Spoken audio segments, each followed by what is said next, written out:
khusus yang sama-sama kita hormati, kita muliakan, Dekatnya Mushola Baitul Huda, Bapak Rasul beserta jajarannya, beserta jemaah Mushola Baitul Huda, bapak-bapak, saudara-saudara, beriring doa dan harapan semoga kita semua senantiasa.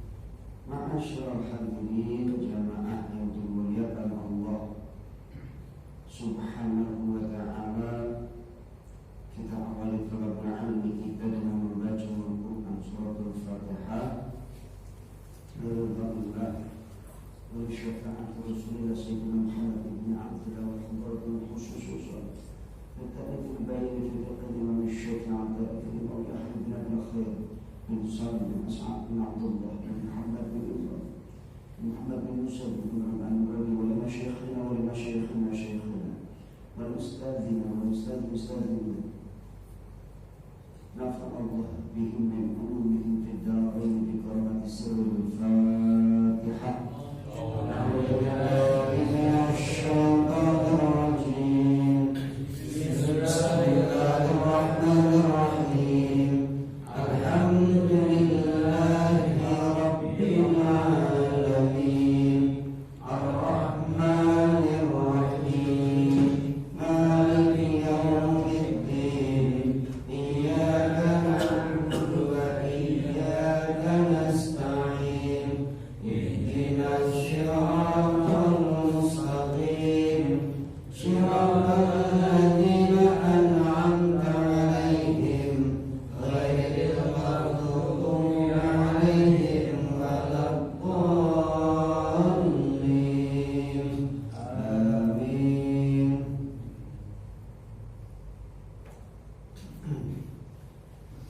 Bismillahirrahmanirrahim. Far'un qala asy-syekh Abu Nasrin. Asy-syekh Abu Nasrin masih pada kitabul janaiz, bab hamlul janazah wa dafn, bab tentang membawa jenazah dan menguburkan jenazah. Qala Syekh Abu Nasr, Abu Nasr beliau berkata, laisa fi naqli mayyiti min baladin ila baladin nasul Syafi'i rahimahullah. Tidak ada nas menurut pendapat Imam Syafi'i di dalam memindahkan mayit dari negeri satu ke negeri yang lain, dari kampung ke kampung yang lain. Walladzi yushbihu indi annahu yukrah, dan itu hukumnya adalah dimakruhkan. Hukumnya makruh memindahkan jenazah satu ke tempat yang lain. Bahkan Imam Hanafi itu memberikan batasannya itu jaraknya itu 3,5 kilometer. Kemudian Imam Hanafi memakruhkan hukum asalnya. Imam Syafi'i menyatakan dua pendapat, yang pertama haram, yang kedua makruh. Secara jumhur ulama, kesepakatan para ulama, hukumnya adalah makruh. Ini secara kesepakatan para ulama. Jumhur ulama memakruhkannya. Kemudian jamaah yang dimuliakan Allah, bagaimana ketika ada seseorang itu berwasiat, kalau wasiatnya itu memindahkan kuburnya ke tempat dekat kuburnya orang soleh, umpama saya nanti kalau mati makamkan saya di Cirebon, umpama di tempatnya Syekh Syarif Hidayatullah, berarti kan dekat makamnya wali, dekat makamnya orang-orang soleh. Qala Az-Zarkashi wa ghairi akhadha min kalam al-Muhibb at-Tabari wa ghairi. Jadi Az-Zarkashi dan yang lainnya mengambil kalam dari Muhibb at-Tabari dan lainnya. Wala yang baru taksis, tidak mengkhususkan kepada bisalasa. Kalau umpama wasiat boleh kita wasiat, tapi wasiatnya alasannya adalah pindahkan. Saya nanti kalau meninggal dunia pindahkan ke makam orang soleh umpama. Walau yang bagi taksis, malah dulu disebutkan taksis hanya pada 3 daerah. Di mana? Mekah, Madinah, Baitul Maqdis. Ya, 3 daerah itu. Mekah, Madinah, Baitul Maqdis. Akan tetapi wala yang bagi taksis bisalasa, tidak sepatutnya mengkhususkan pada 3 tempat itu. Mekah, Madinah, Baitul Maqdis, Palestina. Lau kadna bi qurbi maqabir ahli sholat wal khair, kalau seandainya memindahkan makamnya dekat dengan orang-orang soleh, orang-orang baik, fal hukmu kadzalik, maka hukumnya itu seperti halnya kita memindahkan makamnya di daerah Mekah, Madinah atau Baitul Maqdis. Makanya sangat berbahagia kalau kita meninggal di Mekah. Ya, nggak perlu tujuan dibawa ke tanah air, nggak perlu. Kalau bisa dari tanah air aja bawa ke Solo. Nah gitu ya. Ya ini berusaha pengen pulang, jangan. Itu tempat orang kuliah. Ya orang kuliah kan yang bisa meninggal di Mekah, luar biasa. Itu kalau bisa kita pindahin ke Madinah, ke Mekah. Ini kalau udah meninggal di sono udah luar biasa. Ini keluarga Allah nyesal, jangan, itu bahagia banget. Bahwa kita punya orang tua meninggal di Mekah pas lagi haji atau umroh, ya itu orang-orang pilihan.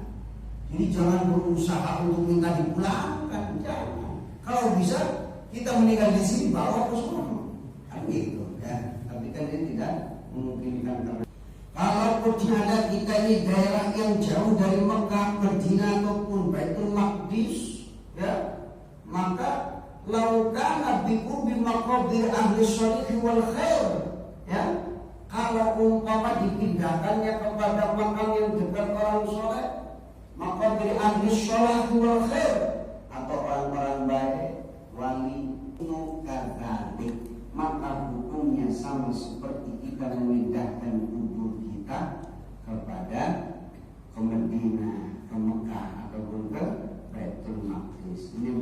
Ini anna syakhsa yaqsudul jarul husni, karena terkhusus bisa bertetangga dengan kuburnya orang-orang saleh. Ini menurut Syekh Muhammad Ar-Rabi. Kemudian Syekh Muhammad Asy-Syatiri fil Bughyah disebutkan walau auso ayat fi mahalin yakthuru fihi shalihun, seandainya berwasiat menguburkan di satu tempat yang banyak di dalamnya itu orang-orang soleh, sohat maka. Jadi wasiat bukan hanya pengen pulang ke kampung halaman saja, ya, bukan hanya pengen pulang ke kampung. Kalau hanya pulang ke kampung saja, kecuali memang di kampung itu adalah orang-orang yang soleh. Ausa bi ayyak fi dakhil subuh bi qurbi syekhil fulan, atau pengen dekat dengan siapa fulan bin fulan, wajib kubruhu hunaka, maka wajib menguburkan di sana. Ya, kalau alasannya tadi pengen dekat dengan orang-orang soleh, atau yang surufi bisolihun, banyak di dalamnya orang-orang yang soleh yang dimakamkan di sana. Bid'ah bil wasiyah bidzalik, maka hukumnya sunnah memenuhi wasiat. Ya. Bahkan ini bagian daripada kewajiban bagi orang yang diwasiati. Maka jamaah yang dimuliakan Allah Subhanahu wa ta'ala, jadi kalau hukum asalnya ya makruh kalau memindahkan ke tempat yang lain. Tapi kalau alasannya tadi, ya, alasannya satu wasiat, namun kepada wasiatnya untuk mendapatkan tempat yang lebih baik, dari tempat yang dia meninggal dunia, seperti memindahkan dari kufar, dari negerinya orang-orang kafir dipindahkan ke negerinya orang-orang yang beriman. Maka itu bagian daripada sunnah kalau bisa. Ya. Kemudian jamaah yang dimuliakan Allah, qala al-Khatib asy-Syarbini wa qala al-Muhibb at-Tabari, ketika ada di dalamnya itu tempat meninggalnya orang-orang soleh, maka boleh berwasiat, nanti saya kalau meninggal dunia kuburkan di tempat-tempat orang yang soleh, atau kalaupun yang dekat dengan Madinah, Mekah, Baitul Maqdis boleh. Kita tinggalnya dekat perbatasan Madinah umpama, nanti kuburnya di Madinah saja. Ya, kan itu di Mekah Madinah pun ada batasan dua tanah haram, tanah yang mulia. Maka itu hukumnya boleh. Kalaupun wasiat lazimatan fil wasiyatihi, maka wajib untuk memenuhi wasiat itu ketika wasiatnya adalah memindahkan ke tempat yang lebih baik, ya, itu dekat di qurbis sholihin, dekat dengan orang-orang soleh. Ini pun tinggal kurbi kalau dekat batasannya itu nggak jauh. Kalau batasannya nggak jauh, kemudian wa aminat tahyir, aman. Ini kalau bapak minta meninggal disusukan, minta kubur di Kalimantan, harus memenuhi jarak tempuh berhari-hari yang menyebabkan jenazahnya berubah. Nah, maka ini kembali kepada hukum makruhnya, ya. Maka hukum makruh ketika khawatir berubah udah bau ataupun yang lainnya, maka hukumnya adalah makruh. Maka jamaah yang dimuliakan Allah, su'ila wa ruwiya dzalika an Aisyah radhiyallahu anha, diriwayatkan dari Ummul Mukminin Aisyah radhiyallahu taala anha, wa su'ila Zuhri an dzalik, Az-Zuhri ditanya pun tentang itu, faqala, maka ia berkata, qad humila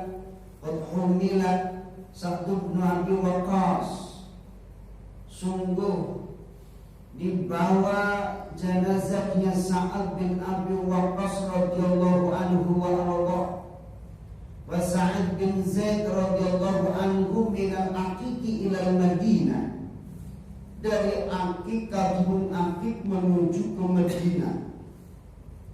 Anna Rasulullah sallallahu alaihi wasallam amara bi ta'jili dafnil mayyit, Rasul perintahkan untuk segera menguburkan mayit.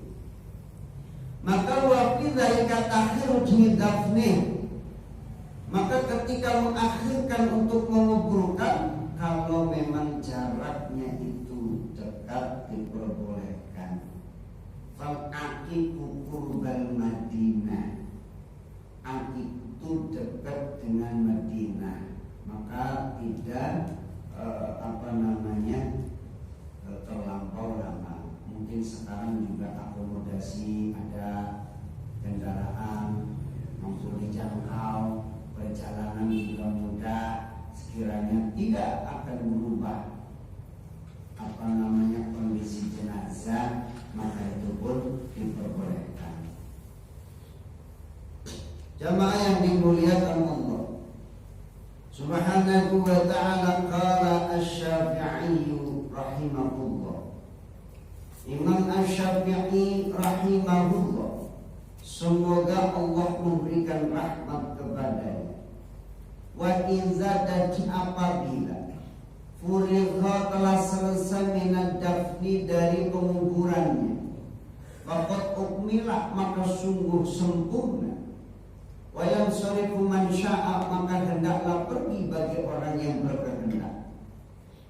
Qala ashabuna wa fil insirafi arba'una masaila, dikala sahabat kami memberikan pernyataan keterkaitan insiraf yang syarifu, pergi berlalu. Ini ada 4 permasalahan. Ihdahuna yang pertama, idza shalla wa ansarafa falahu thawab. Pertama, kalau kita takziah kemudian kita mensolati, kita pergi habis sholat pulang, falahu thawab, baginya dapat pahala. Asalnya yang kedua, idza shalla alaih, ketika kita sudah mensolati jenazah, wantazarahu, kemudian nunggu hatta yuwassada fil qabri, sampai dimakamkan, dibaringkan di dalam makbarah, wansarafa, kemudian berlalu pergi, fahadza afdalu minal awal, maka ini lebih utama dari yang pertama. Kita timbang nyolatin doang. Ya sih, kita kalau takziah ngapain Pak? Yang timbang ngomong doang, nuduh, pengen dapat pahala ya pertama sampai nyolatin. Ya, kalau sampai nyolatin dapat 1 qirot, kalau sampai nguburin dapat 2 qirot. 1 qirot itu ukurannya seperti gunung Uhud. Ya, ini pahala daripada takziah gitu ya. Ini takziah. Jamaah yang dimuliakan Allah Subhanahu wa taala. Jadi pertama sholatin, kalau dia habis sholatin pergi, pahala sawab, dapat pahala. Yang lebih utama nyolatin sampai menghantarkan ke makbarah kuburan. Fahadza afdal minal awal, ini lebih utama dari yang pertama. As-salisah, yang ketiga, ayakifa hatta yufragha minad dafni. Yang ketiga, berdiri sampai selesai penguburannya. Ya, kalau yang kedua tadi habis ditaruh, baru ditaruh, ini pergi, belum sampai selesai. Yang ketiga, ayakifa hatta yufragha minad dafni, berdiri sampai selesai menguburin jenazah, selesai dikuburkan, maka fahadza afdalu minal awwalain. Ini lebih utama dari yang pertama dan yang kedua tadi. 5, wa Abu Hurairah, sebagaimana apa yang disebutkan oleh diriwayatkan Abu Hurairah radhiyallahu anhu, semoga Allah memberikan keridhaan terhadapnya, anna Nabi sallallahu alaihi wasallam qala, bahwa Nabi sallallahu alaihi wasallam beliau bersabda, man shalla ala janazah, barang siapa yang mensolati jenazah, falahu qiratun, dapat 1 qirat pahalanya. Wa man sayya'aha hatta qada dafnaha, siapa yang kemudian dia menunggunya sampai selesai, dikuburkan, falahu qiratani, dapat 2 qirat. Ahaduhuma aqala asgharuhuma mislu jabalil Uhud, 1 qirat seperti gunung Uhud. Pahalanya ya. Kalau bisa jangan timbang ngomong doang ya, paling nggak sampai nyolatin ya, nyolatin ya. Habis itu sampai menguburin, yaitu fadilahnya, keutamaannya kita takziah. Qala Abu Hurairah radhiyallahu anhu, fadzakartu dzalika li Ibnu Umar, aku menyebutkan itu dari Ibnu Umar radhiyallahu anhuma wa ardahuma, fa arsala ila Aisyah, kemudian mengutusnya kepada Aisyah radhiyallahu anha, fa sa'alaha an dzalik, kemudian bertanyalah tentang itu kepada Aisyah radhiyallahu taala anha, faqala sadaqa Abu Hurairah, Abu Hurairah benar.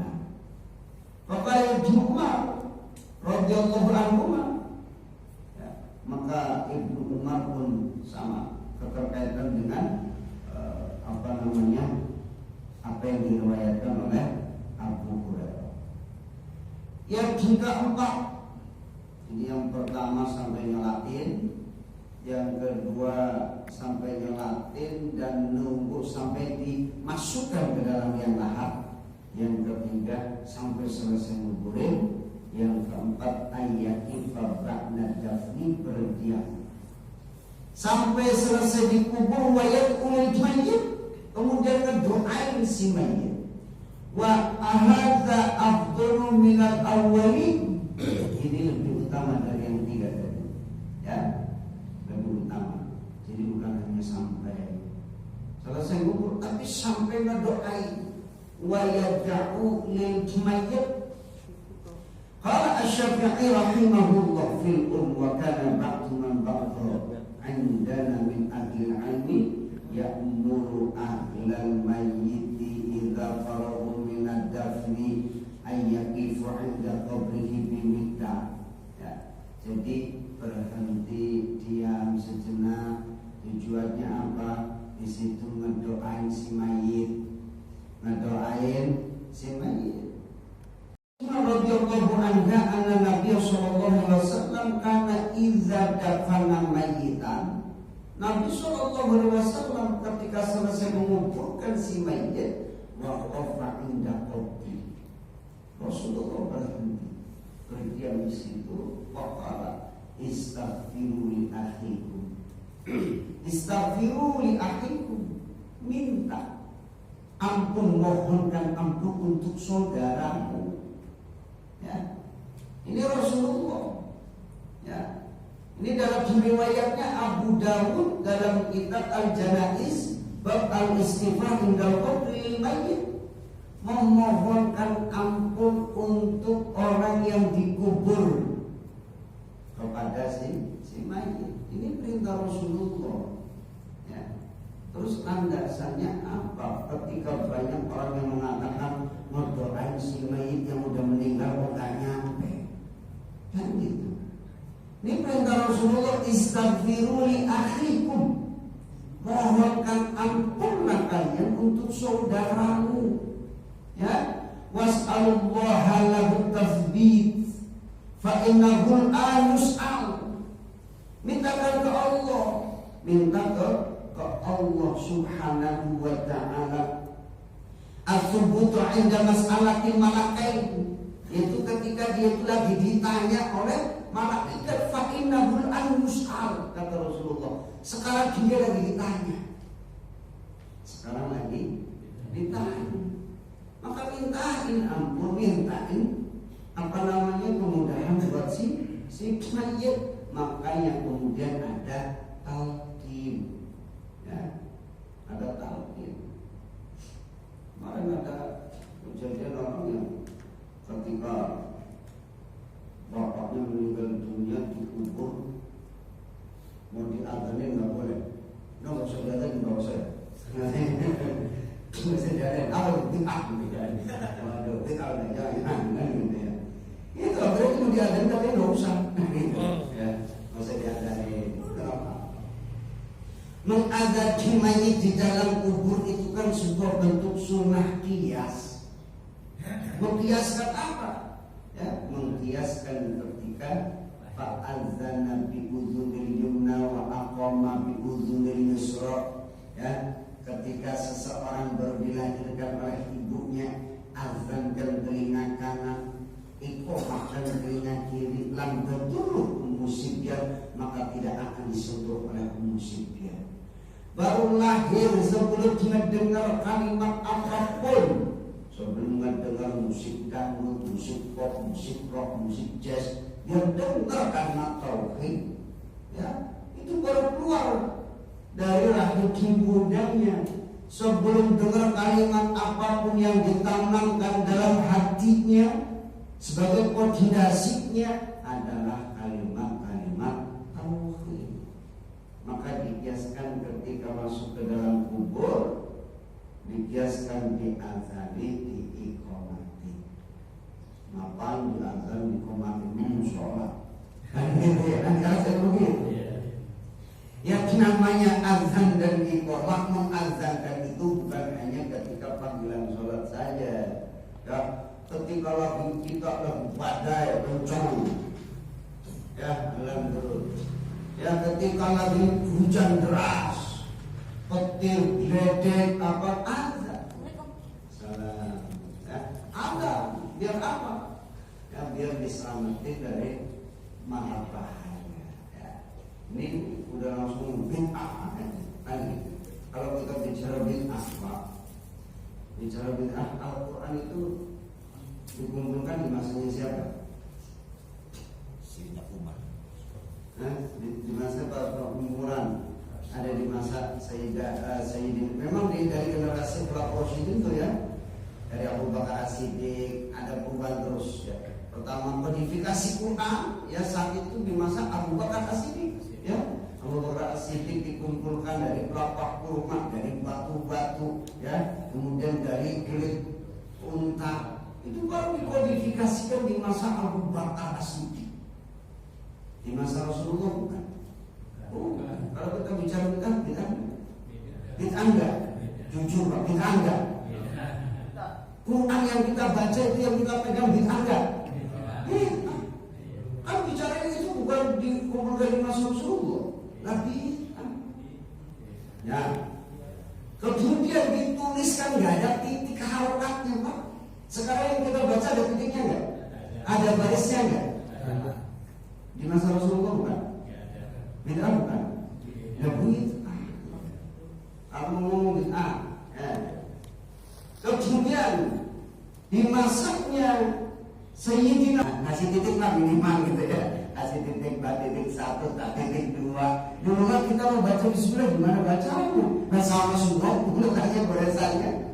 Ya, nggak ada titiknya, nggak ada titiknya, nggak ada titiknya di masanya Abu Bakar, di masanya Umar kasih titik. Ya, doma diambil dari wawu yang kecil itu, ya, fathah kasrah diambil dari alif, kasrah diambil dari iya. Yang disebut alif layyinah, jadi a i u, ya kan, baru nanti tanwin, ya, dari fathatain itu kasratain jadi an in un, kan itu, ya, itu dari mana? Ya, Sayyidina Utsman bin Affan itu. Sayyidina Utsman bin Affan, ya, diambil dari manuskrip yang sudah dikumpulkan itu, makanya kemudian dikenal dengan Mushaf Utsmani. Kalau bicara kita bid'ah. Rasulullah waktu itu belajar tajwid nggak sih Pak? Enggak. Itu belajar tajwid ya. Belajar ada ilhad, ada gunah, ya belajar nggak? Bid'ah nggak Pak? Itu kan jazm mati. Nah ini yang disebut dengan bid'ah wajibah. Nah, bid'ah wajibah wajib. Ya. Hukumnya wajib. Ada bid'ah wajibah, nanti ada bid'ah manzumah. Seperti apa? Seperti kalimat yang disebutkan Sayyidina Umar bin Khattab. Beliau menyebutkan apa? Ketika beliau di bulan Ramadan beliau masuk ke masjid, kok di situ ada auzaun mutafarriqun, ada beberapa kelompok orang-orang yang melaksanakan sholat tarawih dengan berjamaah tuh, ya. Di Solo ada, di sini ada, pokoknya berjamaah adalah di satu masjid yang kemudian dijadikan satu, diimami, ya, diimami satu orang, ya, diimami kemudian berjamaah dalam satu bulan full sholat tarawih. Kalau kita bicara satu bulan full berjamaah sholat tarawih itu bid'ah, tapi disebutkan bid'ah manzubah. Bid'ah yang disunnahkan, ya, bid'ah yang disunnahkan. Makanya Umar bin Khattab dengan redaksinya begini, ni'matul bid'ah, ya, inilah senikmat-nikmatnya bid'ah. Kalau kita bicara bid'ah. Baik, jamaah yang dimuliakan Allah, sampai di sini ada pertanyaan sekarang. Ya. Kan kalau ziarah itu kan sunnah. Tapi ada yang mengatakan kalau ziarah sambil yasinan itu tidak diperbolehkan. Ziarah sambil yasinan tidak diperbolehkan. nggak boleh, nggak bolehin. Baik. Karena di dalam satu hadis disebutkan kuntu nahaitukum an ziyaratil kubur. Dulu aku melarang ziarah kubur. Ya. Fazuruha, kemudian ziarah kalian. Landasannya apa ketika orang itu dilarang untuk ziarah kubur oleh Rasulullah Shallallahu Alaihi Wasallam? Landasannya adalah khawatir menjadi seperti orang-orang yang minta kepada kuburan. Tapi tujuannya apa? Fazuruha, untuk mengingat kematian. Kemudian apa? Apakah kita boleh membaca Yasin? Boleh. Membaca Al-Fatihah boleh, kan yang dibaca Al-Quran, ya, yang dibaca Al-Quran. Kemudian walaupun umpama nggak boleh, ada orang apa yang baca nggak boleh baca Yasin di kuburan, kenapa katanya? Bid'ah. Bid'ah. Kenapa bid'ah? Kan nggak pernah diperintahkan oleh Rasulullah. Terus kalau memang nggak pernah diperintahkan oleh Rasulullah, pernah nggak Rasulullah melarang orang Yasinan di kuburan gitu? Ya. Kalau dia nanya dalilnya, mana dalilnya baca Yasin di kuburan? Mana dalilnya juga Rasulullah melarang di kuburan? Dan gitu. Nah, jadi nggak masalah. Ya. Jadi tidak justru bukan hanya Yasin, bahkan Al-Quran juga boleh kita. Tujuannya apa? Mendapatkan rahmat dari Al-Quran. Apalagi baca khataman kuburan, ya. Kenapa? Rasulullah sampaikan idza khatamal abdu, ketika seseorang itu mengkhatamkan Al-Quran, shalla alaihi sittuna alfi malikin, maka akan memohonkan rahmat ada 60.000 malaikat. Ya. Dengan harapan mendapatkan rahmat yang masuk bagi para penghuni kubur. Silakan, ada lagi.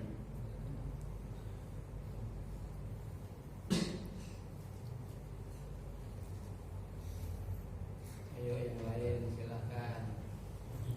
Jadi yang penting di kuburan itu jangan sampai yang dilarang itu, di kuburannya wali, kemudian kita memutuskan ambil tanahnya dibawa pulang, gitu ya, buat jimat. Nah, itu kembali kepada larangan yang pertama, untuk nahaitukum an ziyaratil kubur. Dulu aku melarang untuk ziarah kubur, itu yang dilarang, ya.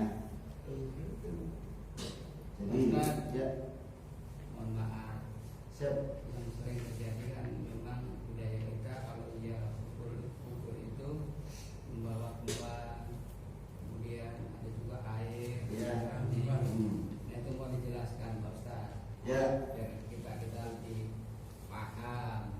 Jadi Rasulullah SAW satu waktu beliau marrah di Qabrain, melewati dua kuburan yang mana kuburan itu menjerit nangis.